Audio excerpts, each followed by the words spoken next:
the big digital dream. It really is. But here's the thing. If you think the old strategies, the ones from 5, maybe 10 years back, the really generic stuff, if you think that's still the main path, well, you're probably using an old map.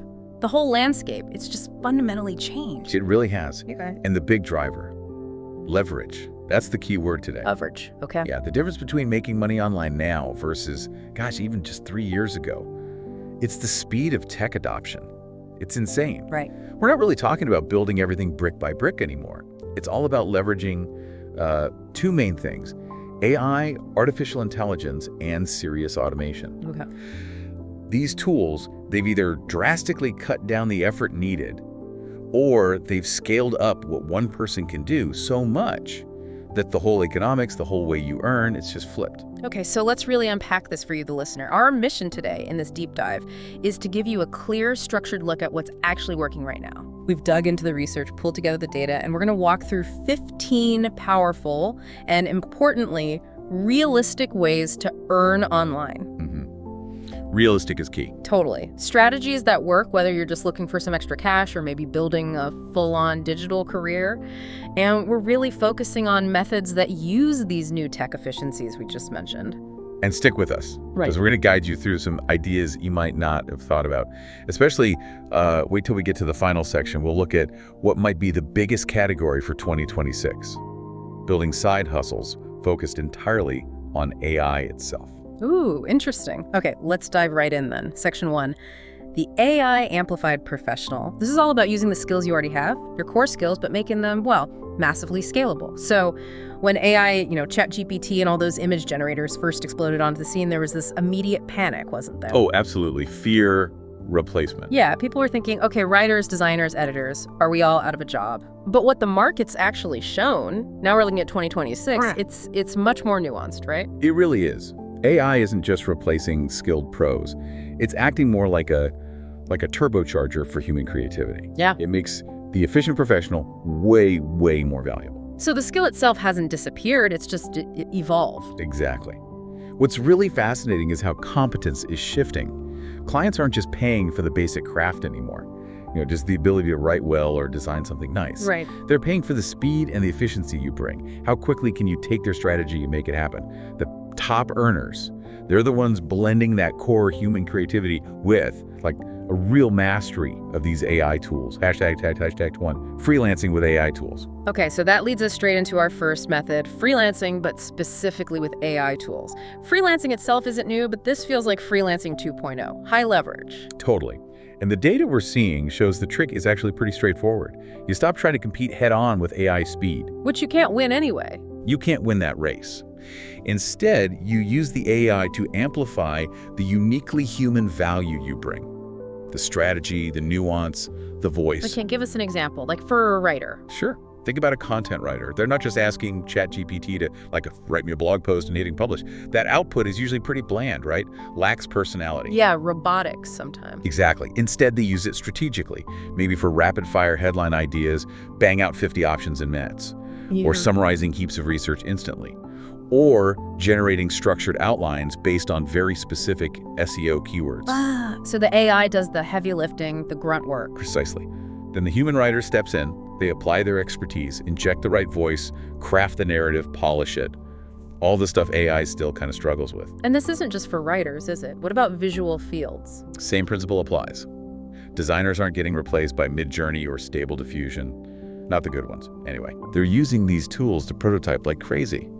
Imagine generating hundreds of visual concepts in an hour. Impossible before. They pick the best few, refine them using their design sense, and integrate them into the bigger project. They're selling, essentially, accelerated creativity. Wow. Okay. Video editors, too. Oh, yeah. Video editors are using AI to automate tasks that used to take hours. Tedious stuff like syncing up jump cuts perfectly, generating transcripts automatically, even ensuring complex color grading stays consistent across different shots. It frees them up for the creative editing. So, for you listening, the strategy here is really in how you position yourself, isn't it? 100%. You have to market yourself specifically as an AI-powered specialist on platforms like Upwork, Fiverr, maybe TopTal if you're at that level. Putting that front and center signals immediately. Hey, I deliver higher output, faster turnaround. You're not just selling writing or design. You're selling speed, scale, and this premium skill set that includes knowing how to wrangle these AI tools effectively. Prompt engineering, refinement, getting the AI to give you exactly what you need efficiently. That's the skill now. #2. Offer online consulting. Okay, moving on from project work. Method number 2, offering online consulting. This seems to be booming, right? Especially now with global reach being so easy. Absolutely booming. The beauty of 2026 is that globalization plus these specialized digital platforms mean you can sell your deep expertise anywhere in the world without needing a fancy office or anything. So what kind of expertise are we talking about? Pretty much anything where you have deep specialized knowledge. Could be niche marketing tactics, maybe career advice for people in, say, the Web3 space, hyper-specific fitness plans for a certain demographic, even mindset coaching for remote executives. Right. If you know your stuff, you can monetize it. And crucially, it's about selling focused, high-value time. We're seeing a shift away from those huge year-long coaching contracts. Yeah, the massive commitments. Exactly, towards more focused sessions, maybe 30-minute, 60-minute blocks. High impact, solving specific problems for clients anywhere. Okay, but what if you're just starting out? You're not like a famous industry guru yet. How viable is this? That's the great part, the accessibility. You don't need a complex website or payment system right away. You can start simple. Use Zoom for the calls, obviously. Sure. But there are also specialized platforms now, like Clarity.fm. It's basically a marketplace just for booking paid consultation calls. Yeah. It lowers the barrier to entry significantly. Okay, Clarity.fm, good tip. And based on what's working now, what's the secret sauce for commanding a decent rate? Is it just being good? Being good helps. But the real key, according to the research, is intense focus. Specialization, niching way down. If you try to consult on, I don't know, general business strategy, you're competing with everyone, including massive firms. Right. You'll struggle. Right. But if you specialize in, say, helping mid-sized candle companies implement automated inventory systems using this specific software, suddenly you're the expert. Okay, very specific. Very specific. You build intense trust within that micro niche, and that allows you to charge premium rates because you're solving a very particular, often high-stakes problem that hardly anyone else is focused on. Trust and specificity. Those are the currencies here. #tag 33. Selling skills on remote job platforms. All right, method 3. This shifts a bit from pure freelancing or consulting into more like dedicated remote employment, selling your skills on remote job platforms. Remote work is definitely the norm now, but you mentioned demand is changing. The new normal is here, but the profile of what companies want has shifted. It's heavily skewed towards measurable efficiency and tech integration, meaning companies aren't just happy knowing you can work from home anymore. That's baseline. Now, they're asking how you use tools, especially AI and automation, to make their operations smoother, faster, leaner, reduce waste. Ah, okay. So the big advantage in 2026, companies are actively hunting for candidates who treat AI proficiency not just as a bonus, like, oh, I've played with ChatGPT, but as a core competency. This feels like a really critical takeaway for anyone listening who's job hunting or wants to level up. It is. If you're applying for, say, a content marketing role, just listing proficient with ChatGPT on your resume, that's not enough anymore. It's table stakes. So what do you need to show? You need to demonstrate strategic application. How do you use AI tools to execute the entire strategy more efficiently? Maybe it's using AI for topic clustering, analyzing competitor content gaps, drafting initial versions, even handling multilingual translations quickly. You're selling an efficient system you've mastered, not just a single skill. Got it. So it's about integrating it into the whole workflow. Exactly. Proving you can integrate AI effectively into existing processes, whether that's using AI to clean and analyze data sets way faster than before, setting up automated customer service flows, or maybe using something like GitHub Copilot to write and debug code faster if you're a developer. That's what makes top candidates stand out now. And where do you showcase this? Still the usual places. Yep, platforms like Upwork and Freelancer are still huge, but also dedicated remote job boards like we work remotely. You need to explicitly highlight this AI-integrated proficiency in your profile, in your proposals, in your interviews. That's how you land those high-value, often long-term remote roles that really define a successful digital career today. Okay, that wraps up section 1 perfectly, the big theme. Efficiency isn't just nice, it's becoming the new marker of expertise. Got it. Now let's pivot. Section 2 is all about scaling assets, not just skills, creating income streams that can grow even when you're not actively working. And crucially, minimizing the old headaches of physical inventory and logistics. Exactly. This section is about methods that either need very little physical stock or are entirely digital. We're leveraging smart automation for, production, delivery, the whole shebang. Yeah. Moving away from packing boxes in your garage Thank goodness. towards using these slick digital systems. Tag 4. Build an automated dropshipping store. All right, method number 4, dropshipping. Now, hold on. A lot of listeners probably remember dropshipping from, early 2010s. Often felt a bit sketchy. Low-quality stuff, maybe. Is it actually still a thing in 2026? It's a fair question, and the data says yes, it's definitely still alive, but it absolutely had to get smarter, way smarter. How so? The whole e-commerce world is just hyper-competitive now. So the old model of just picking random trending products, maybe off AliExpress, that's pretty much dead. Okay. Success now is almost exclusively found in really specific micro-niches. We're not talking kitchen gadgets. We're talking eco-friendly cleaning tools specifically for small apartment kitchens, or ergonomic tech accessories designed only for digital nomads who use standing desks. Super targeted. Right, that intense focus again. And how does automation change the game here? Because dropshipping used to involve a lot of manual order processing, right? Well, automation is everything now. It's not just AI writing slightly better product descriptions anymore. Okay. AI tools are doing market trend analysis, actually predicting which specific micro-niche products might be about to pop. Tools integrated with platforms like Shopify Think, Shopify Magic, or other AI assistants, they can handle product sourcing suggestions, write sophisticated conversion-optimized descriptions, even automate large parts of customer service responses. The logistics are automated by the supplier. The product data flow is automated. Wow. So if all that back-end stuff, finding products, writing descriptions, handling basic customer queries is automated, what's left for the dropshipper to actually do? What's their main job? One thing, marketing. Pure marketing and audience engagement. Since the operational side is largely handled by tech, all your human effort has to pour into driving highly motivated traffic to your store. And the primary channel for that right now, short-form video. TikTok, Reels, Shorts. Exactly. TikTok, Instagram Reels, YouTube Shorts. You need to master creating content that showcases your niche products in entertaining ways. Unboxings, problem-solution formats, maybe funny skits. Stuff that can potentially go viral. And that actually works. One viral video can make a difference. We've seen verified cases, absolutely. Yeah. One really well-made, engaging short video hitting the algorithm right can genuinely drive hundreds, sometimes thousands of sales in just a day or two. The business has shifted from inventory management to essentially engineering virality.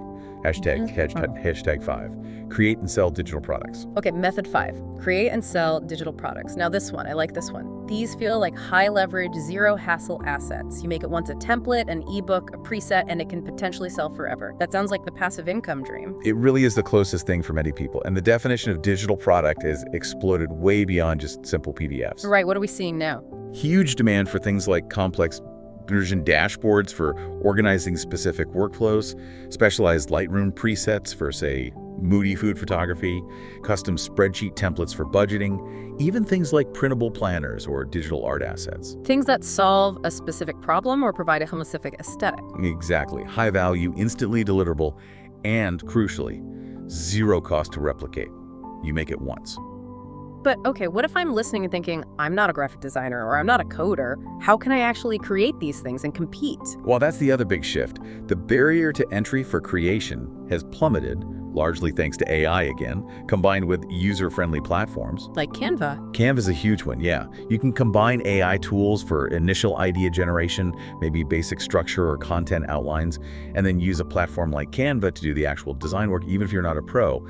The process that might have taken weeks of dedicated design effort before, you could potentially knock out a solid first version in a few days now. But here's a thought, should you just jump into creating, or is there a step before that? Excellent point. Smart move is to use AI for market validation first. Meaning? Use AI tools or even just manual deep dives on platforms like Etsy, Pinterest, maybe Gumroad to see what's already selling in the niche you're considering. Identify trending styles, but more importantly, look for gaps. What are people searching for that doesn't have a great solution yet? Validate the demand before you invest your time creating. Minimizes wasted effort. Smart. Okay, so you've created your digital product using Canva or whatever. Where do you actually sell it? You want to go where the buyers are, usually.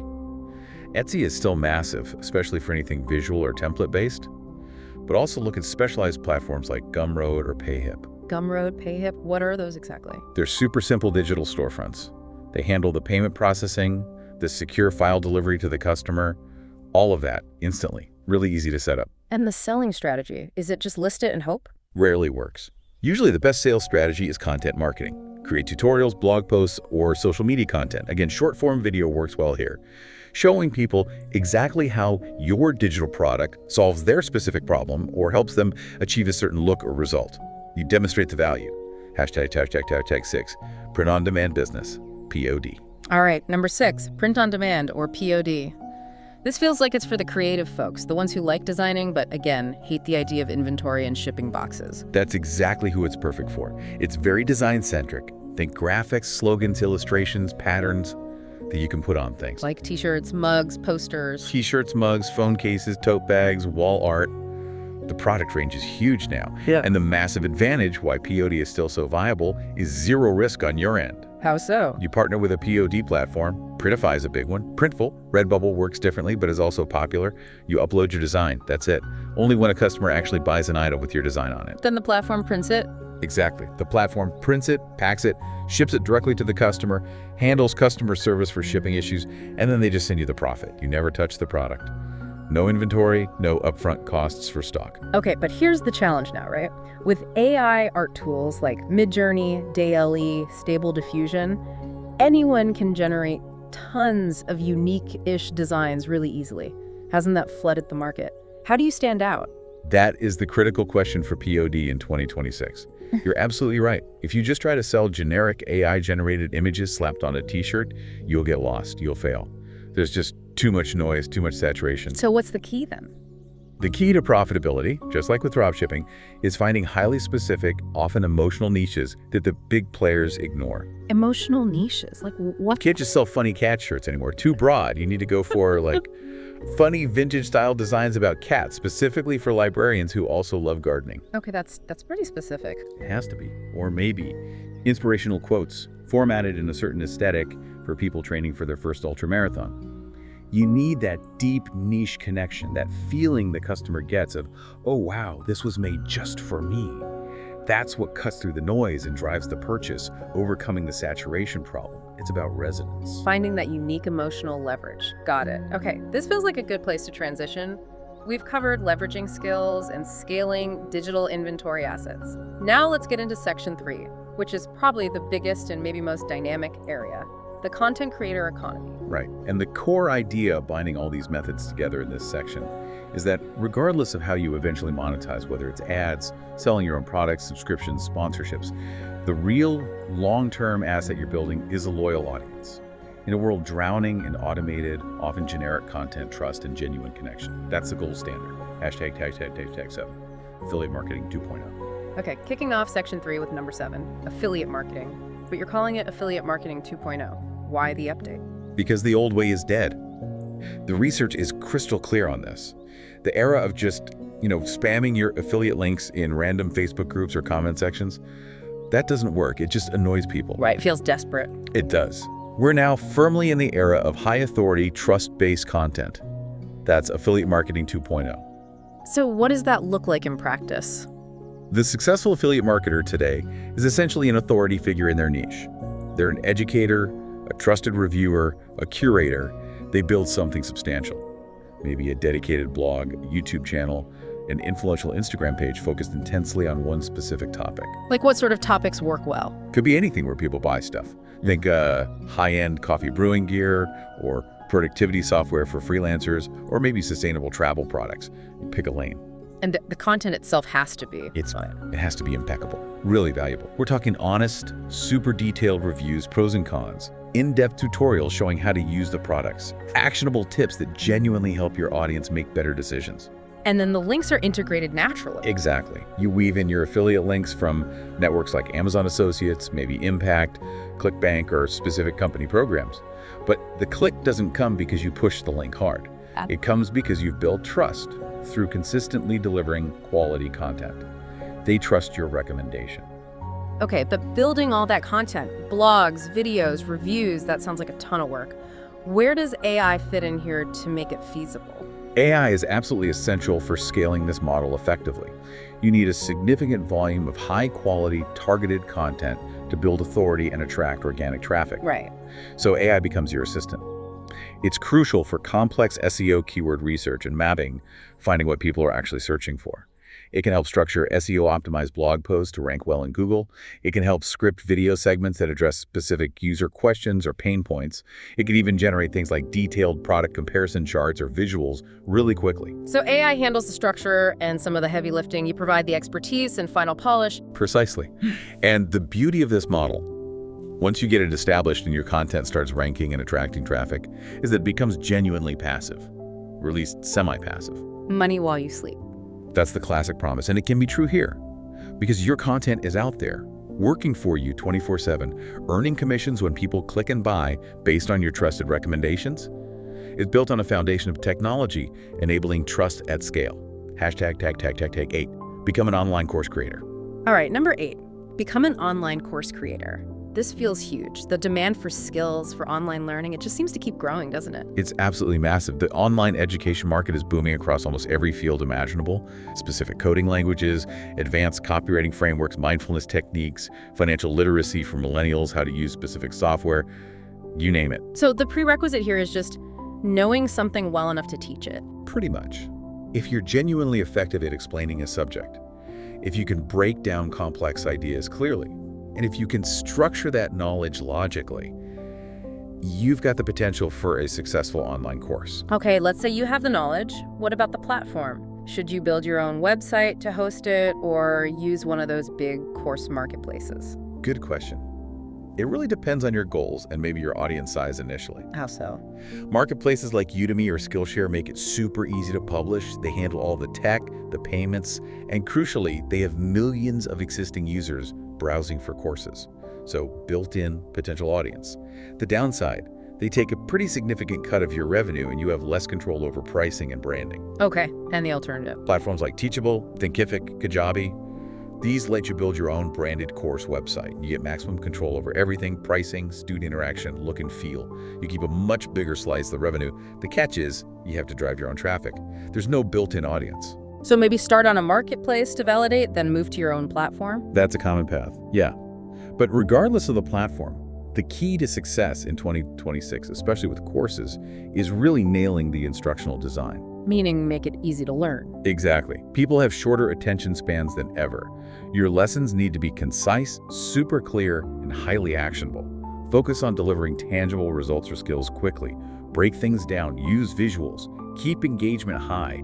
Short, clear, actionable casts. That's the mantra. And the payoff here, similar to digital products, is the potential for long-term passive income, right? Absolutely. You put in the work up front to create a high-quality course, but once it's done and launched, it can continue to enroll students and generate income for years, potentially. It's a fantastic way to turn your accumulated knowledge and expertise into a really sustainable income stream, maybe even a full-time one. #9. Write and monetize newsletters. Okay, method number 9, and this one's interesting. Write and monetize newsletters. The research we looked at actually positions newsletters as kind of the new blogs of 2026. The new blogs. Why is that? Aren't blogs still huge? Blogs are still important, definitely. But think about the user experience. Social media feeds are noisy, algorithmic, you miss stuff. Email, when done right, feels more direct, more intentional. Ah, okay. People are craving curated content delivered right to them, bypassing the algorithm. Precisely. A good newsletter cuts through the noise. It offers specific insights, curated links, a unique voice, delivered reliably. It's a direct connection to your most engaged audience members. Right, it builds a real community feel. So how do you actually do this? What platforms do you use? Platforms like Substack and Beehive have made this incredibly easy and popular. They handle the signups, the email delivery, and crucially, the monetization tools. Okay, Substack, Beehive. And how do they monetize? Is it just ads? Ads or sponsorships are definitely one way, especially once you have a decent-sized, engaged list. Brands will pay a premium to reach a targeted niche audience through a trusted newsletter. Makes sense. You can also use affiliate links, just like in the affiliate marketing model we discussed. But the really powerful model, the one platforms like Substack pioneered, is paid subscriptions. Asking people to pay for emails. Does that work? It absolutely does. If the content is valuable enough, you offer maybe some free posts, but reserve your best, deepest insights, exclusive content, or community features for paying subscribers. It creates a stable, recurring revenue stream from a potentially smaller but highly committed audience. Interesting. But what's the catch? What does it take to make a newsletter successful, especially a paid one? People get so much email already. Two things are non-negotiable. First, consistency. You have to show up reliably. Usually aiming for one high-quality email per week is a good target. Build that habit with your readers. Okay, consistency. What's the second thing? Quality and unique value. Your newsletter absolutely cannot feel like junk mail or just rehash of stuff easily found elsewhere.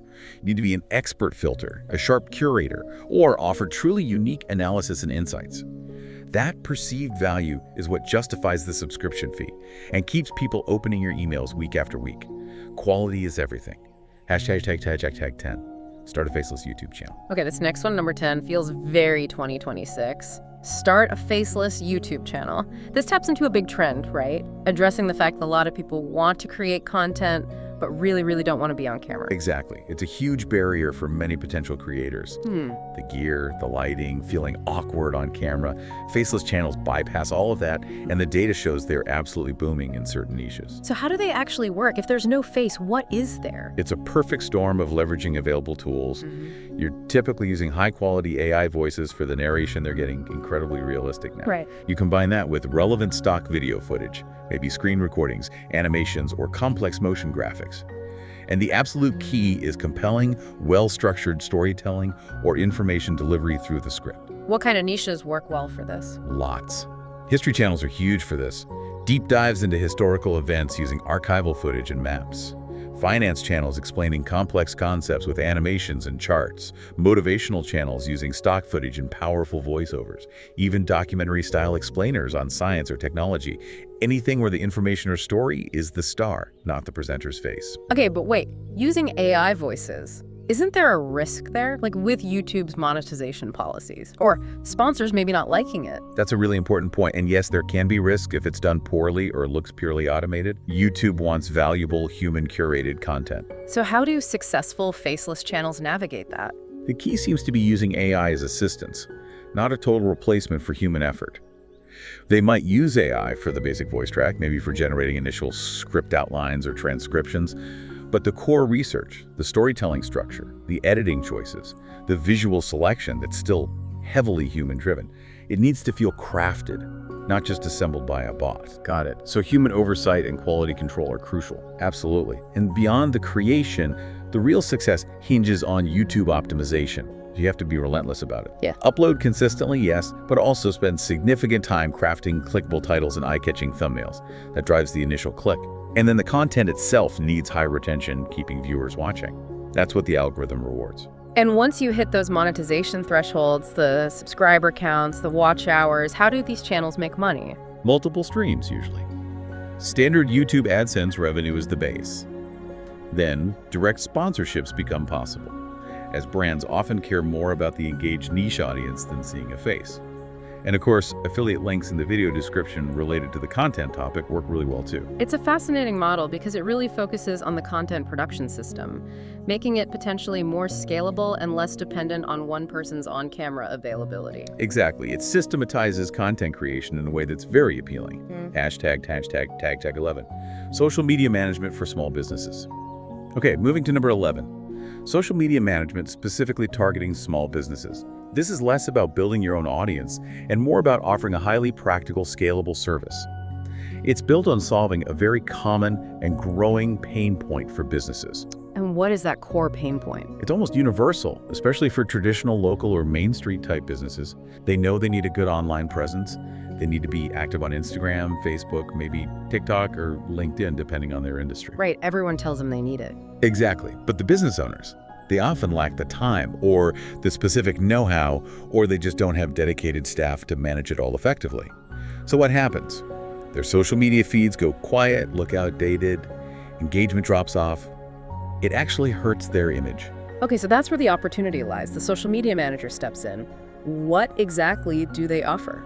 Essentially, you become their outsourced social media department. You handle it all for them. That means developing a content strategy, actually creating the posts, graphics, videos, captions, scheduling everything consistently across the right platforms, actively working to grow their follower base and engagement, and importantly, responding to comments and messages promptly. You're managing their online voice and community. That sounds like quite a bit of work per client. What's the income potential like? Can you make a real business out of this? Definitely. Because it's typically structured as a recurring monthly retainer fee, it provides stable income. We see freelance social media managers realistically earning anywhere from, say, $500 to $1,500 per client per month, sometimes more depending on the scope. Wow, so with just a few clients, that's a decent income. Exactly. You only need a handful of steady clients to build a solid $1,000 to $3,000 plus monthly income. And the interesting thing is, you don't necessarily need a formal marketing degree. Really? What do you need then? You need creativity, definitely. Good organizational skills to juggle multiple clients and schedules. Consistency is huge. And a good understanding of how each social platform works. Plus, again, leveraging tools is key to efficiency. Like what kind of tools? You can do a lot with free or low-cost tools. Canva for creating graphics and simple videos quickly. Scheduling tools like Buffer or Later handle posting across platforms automatically. AI tools can help brainstorm content ideas or draft captions faster. These tools allow you to manage several clients efficiently without getting overwhelmed. #tag 12. Build and sell niche websites. Okay, number 12. This one feels like a longer game, maybe higher stakes, but potentially much higher reward. Building and selling niche websites. You called it digital real estate earlier. Tell us more about that. Yeah, this is definitely more of a strategic, long-term play. It requires a significant investment of time up front, mostly in creating content. But the potential payoff on the back end can be substantial. It really is like building valuable property, but online. So how does it work? What's the process? You start by identifying a specific, hopefully underserved niche topic, something people search for online, where there's potential to monetize, but maybe the existing content isn't great. Examples? Could be anything, really. Maybe restoring vintage Polaroid cameras, or a super detailed review site focusing only on carry-on backpacks suitable for minimalist business travel. Something focused. Okay, then you build a website around it. Exactly. A simple website, often using WordPress. Then you start populating it with high-quality, SEO-optimized content, really in-depth blog posts, how-to guides, product reviews, maybe comparison articles. The goal is to attract visitors organically through search engines like Google. Right, build up that traffic. And how does the site make money initially, while you're still building it? It goes through a monetization lifecycle. Once you start getting consistent traffic, you can monetize it in a few ways. The most common are display advertising, placing ads on your site using networks like Google AdSense, or premium ones like Mediavine or AdThrive, once your traffic is high enough. Okay, ads. What else? Affiliate marketing is huge here too. You naturally recommend products or services related to your niche within your content using affiliate links. So for the camera site, links to buy film or accessories. For the backpack site, links to buy the backpacks you review. Got it. So the site starts earning passive income from this traffic. But where does the selling part, the digital real estate analogy, come in? That's the exit strategy, the big potential payoff. Once your niche website is established, consistently generating traffic, and more importantly, consistently generating profit, verifiable profit from ads and affiliate commissions, it becomes a valuable asset, just like a profitable rental property. And people actually buy these websites. Oh yeah, there's a whole marketplace for it. Established, profitable websites are bought and sold just like businesses. They typically sell for a multiple of their annual or monthly profit. What kind of multiples are we talking? It varies a lot based on niche, traffic sources, age of the site, growth trend, but it's common to see sites sell for anywhere from 30 times to maybe even 45 times their average monthly net profit. Wow. So a site making $1,000 a month profit could potentially sell for $30,000 to $45,000. Exactly. Sometimes more. You sell these on specialized website brokerages or marketplaces like Flippa or Empire Flippers. They handle the vetting and the transaction. That's incredible. So the booty is, once you learn the process, finding a niche, building content, monetizing, scaling, you could potentially repeat it. That's the real power. Master the system, and you can become a builder of these digital assets, creating and selling them over time. It's a serious wealth building strategy, but definitely requires patience and consistent effort up front. #tag 13. Start a podcast and monetize it. Okay, rounding out our content section, method 13. Start a podcast. We're doing one right now. It feels like podcasting is just bigger than ever in 2026, right? Absolutely massive and still growing. The range of topics is incredible. Everything from hyper-niche financial advice and tech deep dives to true crime, comedy, self-improvement, history. You name it, there's probably a podcast for it. And what's the unique appeal? Why do podcasts work so well for creators and audiences? I think it boils down to intimacy and connection. When someone chooses to listen to your voice, often for hours every week or month, maybe while they're commuting or working out or doing chores, it builds a really deep, almost personal relationship. Yeah, you feel like you know the hosts. Exactly. That level of connection is hard to replicate in other mediums, and that deep connection translates directly into influence and trust. Okay, but starting a podcast used to feel technically intimidating. The recording gear, the editing software, making it sound good. Has that changed? Dramatically. Just like with everything else we've discussed, AI and better software have significantly lowered the technical barriers to entry. How so? AI tools can now handle a lot of the tedious post-production work that used to require specialized skills or hours of manual effort. Things like automatically removing filler words, and ums, reducing background noise, improving vocal clarity, even generating accurate transcripts for show notes or accessibility. Basic editing and mixing are much easier with modern software too. So it's much more accessible to just focus on creating good content. Largely, yes. You still need decent recording quality up front, but the back-end polishing is way easier. The focus can be on research, structuring your episodes, and delivering valuable or entertaining content consistently. And monetization. How do podcasts actually make money, especially once they build that audience? Several ways. Sponsorships are a big one. Brands pay to have hosts read ads or mentions within the show, reaching that engaged and trusting audience. Ad networks also exist that insert programmatic ads similar to YouTube. You can also use it to promote your own products or services, courses, consulting, books. Some podcasts use listener support models like Patreon, offering bonus content for subscribers.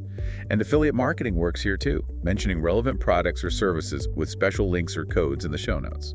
So lots of options once you have the listeners. It really seems like podcasting is a powerful way to build influence and then leverage that influence for income. It truly is. That deep listener relationship is the core asset. All right, that brings us to our final section. Section 4, the AI frontier and final takeaway. Here we're looking at maybe the most forward-looking opportunities and tying everything together with the big technological shift. Hashtag 14, earn from gaming or live streaming. Kicking off this section with number 14, earn from gaming or live streaming. Now, some people might still dismiss this as just kids playing video games. Right, get a real job thinking. Exactly. But it is a massive, legitimate global industry. We're talking streaming platforms like Twitch, YouTube gaming, maybe Kick becoming more prominent. The revenue streams are real. Ad revenue shares from the platform, direct donations and subscriptions from viewers, like Twitch bits or subs, and increasingly, major brand deals and sponsorships. Okay, it's a real industry, but what does it actually take to succeed? Do you have to be like a world champion level gamer? That's the biggest misconception. While being skilled at the game certainly helps, especially in competitive titles, it is almost never the main key to success for the biggest streamers. Really? So what is? Entertainment value, consistency, and community building. That's the trifecta. Okay, unpack that. Entertainment. You need a personality, a style. Are you high energy and hilarious? Are you super calm and analytical? Are you great at explaining things? You need something that makes people want to watch you, not just the game. Consistency? Just streaming a lot? Streaming regularly, yes, on a predictable schedule so your audience knows when to find you. Building that habit. And community building. That sounds crucial. It's arguably the most important part. Successful streamers are masters of interacting with their live chat. They acknowledge the viewers, remember regulars, respond to questions, build inside jokes. They cultivate a sense of belonging, a real community around their channel. Streaming income, at its core, is really a connection-based business. It leverages the intimacy and immediacy of live interaction. It's not just about the gameplay, it's about the shared experience. Hashtag 15. Build an AI side hustle. Okay, and that leads us to our final method, number 15, and you called this the foundational opportunity, the meta category for 2026. Build an AI side hustle. What exactly does that mean? It means recognizing that AI isn't just a tool to help with other online businesses anymore. AI itself, its capabilities, is the business opportunity. It's fundamentally reshaping almost every aspect of digital work: content creation, coding, art, data analysis, customer service, everything. So the side hustle isn't using AI, the side hustle is AI-driven services. Exactly. Your service offering is built around the unique capabilities of AI. capitalizing on the speed, scale, or novel outputs that these tools enable. Okay, give us some concrete examples. What would an AI side hustle look like? It could be many things. For instance, offering specialized services, creating AI-generated art. Not just random images, but maybe creating custom, large-scale art collections in a specific style for corporate branding projects, or unique assets for game developers. Interesting. What else? Building custom chatbots for businesses. Again, not generic ones, but highly tailored AI bots designed to handle specific tasks super efficiently, like initial customer qualification for leads or answering complex FAQs instantly. Or maybe offering services that leverage your mastery of using AI. Precisely. You could position yourself as offering AI content acceleration services. You use your advanced skills in prompt engineering and workflow design with tools like ChatGPT, Claude, etc. to produce high-volume, high-quality marketing content, research summaries, or reports for clients much faster than they could do it themselves.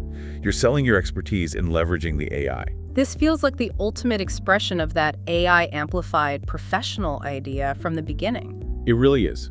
The critical market insight here is that the demand for AI-driven creativity, efficiency, and novel solutions is just exploding. It's accelerating incredibly fast. And so the opportunity is for early adopters. Absolutely.